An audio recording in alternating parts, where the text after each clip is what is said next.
दिन असह्य हो पड़ुछि शीतर प्रकोप जड़े थरुछि सारा ओडिशा। संध्या परे परे घर पदाकू बाहरिबा मुश्किल हो पड़ुछि। आउ एतिकी पळे शीत काकरे रास्ता कड़र मुक्त आकाश तले शोउछंती लोके। रेलवे स्टेशन निरामय केन्द्र सहरर विभिन्न फुटपाथ रास्ता गरीब निराश्रय मानक पई पालटिछि शयन कक्ष।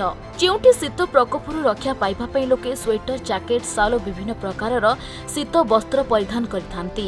सेहि भଳି क्षेत्ररे ही निराश्रय मानक पई भरोसा पालटिछि गोटिए सप एवं खंडे कंबल जहाँ सेमानक पई अति कष्ट और जंत्रणादायक होइथिले मध्य हुएत सेमानकु आज परिस्थिति बाध्य करिदैछि जे एभଳି फुटपाथ रास्ता रे विश्राम करिबा पई। एमिति कि बड़ मेडिकल गुरुतर अवस्था जीवन बंचाइबा पई चिकित्सित हेउथबा रोगी मानकर संपर्कीय माने मध्य स्थान अभाव कारणरू केउठी निरामय केन्द्र सम्मुखरे तो आउ केउठी रोगी मानक पई निर्दिष्ट वेटिंग हॉल निकटरे सोइबाकू बाध्य हेउछंती। आउ सेमानक निकटरे टिके स्थान पाइ गले बाहरर बुला रोगिणा कुकुर माने आसी बिछड़ा पासुरे आश्रय नेउछंती। पुणी मशा डांसक उपद्रव सांगकू जंतु जंतांक भय थिबा बेले अति दयनीय अवस्था रहुछंती एही लोकमाने।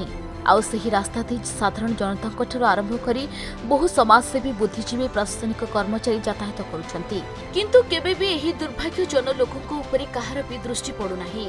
तेणु प्रशासन पक्षर एमानक पई यथाशीघ्र रात्रकालीन थैथान निमंते व्यवस्था कराजिबा पई साधारण दाबी होईछि।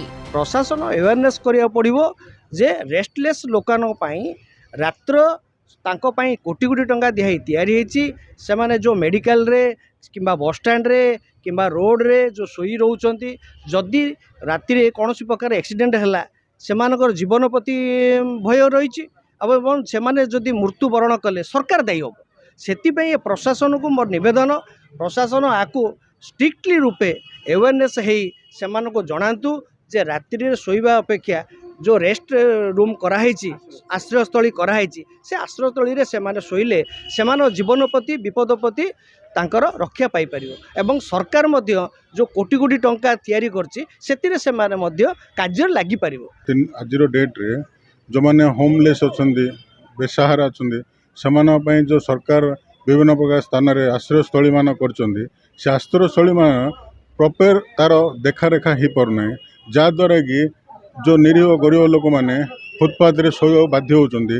विभिन्न प्रकार एक्सीडेंट ए सबुर सम्मुखीन होचंदी जहाँद्वारा विभिन्न प्रकार विभिन्न समय कोकर बाहर माने बुला कोकर मान शिकार होचंदी से माने।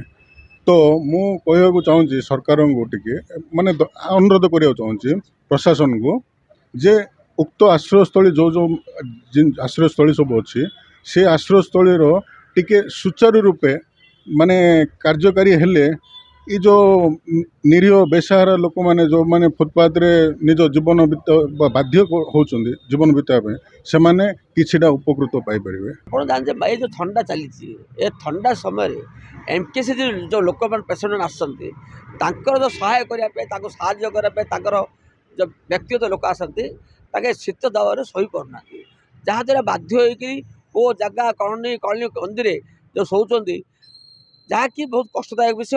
और आम सरकार ए बाबद आमको आम माननीय स्वास्थ्य मंत्री बाबद अर्थ मंजूर करुँच किंतु यथाशीघ्र कम कर आश्रयस्थल तैयार करा जार रोगी मानकर जो मैंने आसती पेशेंट सहकर्मी मैंने उपस्थित रही से रे आसे व्यवस्था करें। एणु आपण मध्य निवेदन करना चाहूँगी स्वास्थ्य मंत्री को आ प्रशासन को यथाशीघ्र ए कम कर रोगी मान संपर्क मानक साहाय्य करूँ।